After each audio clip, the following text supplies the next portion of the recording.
In this video, I will tell you how to stake Ethereum ETH on Ledger.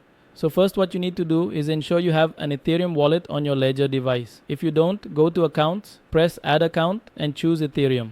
Once set up, select your Ethereum account. On the main screen, you'll see options such as stake, swap, send, and receive. If you don't already own ETH, you can buy some either through Ledger or a trusted exchange like Coinbase or Binance. Press stake and you'll be given two options: staking with Lido or using Kiln for dedicated staking. Kiln requires 32 ETH and rewards must be claimed manually. With Lido, there's no minimum, rewards come daily, and there's no lockup. Since I don't have 32 ETH, I'll choose Lido. It shows an estimated annual reward of about 3.8%, though Lido takes a 10% cut. Enter the amount you want to stake, then hit submit.